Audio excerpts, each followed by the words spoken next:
Shalom, selamat pagi, semangat pagi Bapak Ibu Saudara yang kekasih dalam Kristus. Kita kembali berjumpa dalam renungan awal pekan ini. Saya berharap setiap renungan di awal pekan ini terus memberikan gairah, memberikan semangat, memberikan kekuatan bagi setiap kita. Sebelum kita merenungkan firman Tuhan, mari kita satu hati di dalam doa. Kita berdoa. Bapa, terima kasih buat rahmat-Mu yang selalu baru tiap hari. Dan pagi ini Tuhan, kami melandasi hidup kami melandasi pekan ini bersama dengan Tuhan. Teguhkan dan kuatkan kami melalui firman-Mu. Di dalam nama Tuhan Yesus kami berdoa. Haleluya. Amin. Puji Tuhan Bapak Ibu, renungan firman Tuhan saat ini kita bersama-sama membacanya di dalam Ratapan pasal 3 ayat 22 dan 23. Ratapan pasal 3 ayat 22 dan 23 firman Tuhan berkata demikian. Tak berkesudahan kasih setia Tuhan, tak habis-habisnya rahmat-Nya, selalu baru tiap pagi besar kesetiaan-Mu. Perhatikan baik-baik. Tak berkesudahan kasih setia Tuhan, tak habis-habisnya rahmat-Nya, selalu baru tiap pagi besar kesetiaan-Mu. Bapak Ibu Saudara, meskipun menjadi salah satu kisah paling menyedihkan di dalam Alkitab, kisah dalam bagian ini telah menjadi inspirasi bagi salah satu himne yang penuh dengan pengharapan di abad ke-20.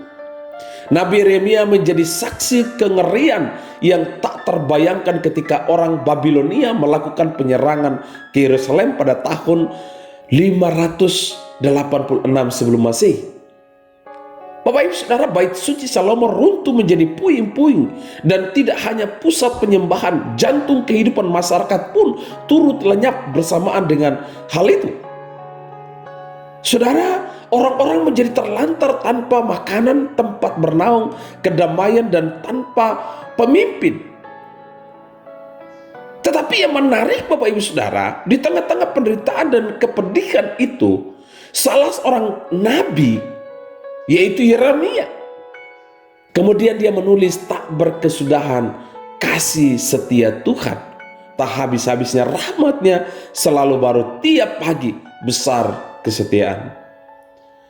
Saudara, pengharapan Yeremia berasal dari pengalaman pribadinya saat merasakan kasih Tuhan yang sangat besar, dan dari pengetahuannya akan janji-janji Allah di masa yang lampau, membuat Yeremia semakin yakin bahwa benarlah apa yang dijanjikan Allah itu digenapi di dalam kehidupan Bapak Ibu Saudara kasih Tuhan.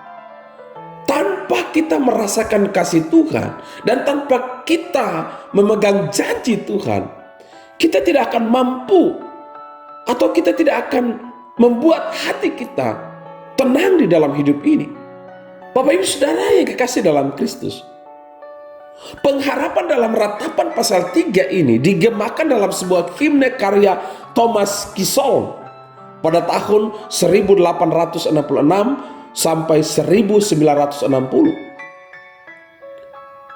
Meskipun menderita sakit dan mengalami banyak kemunduran fisik di sepanjang hidupnya, Kissol menulis lagu Besar Setiamu. Wow, ini sangat luar biasa. Masih mengagumi kebesaran Tuhan, masih mengagumi keagungan Tuhan di tengah penderitaan. Lalu kemudian Bapak Ibu Saudara, lagu ini meyakinkan kita bahwa meskipun dalam ketakutan yang sangat dalam, kehilangan yang tragis, dan penderitaan yang berat, kita dapat menemukan penghiburan dan rasa percaya yang lahir dari iman yang sungguh kepada Allah, yang selalu setia di dalam kehidupan kita.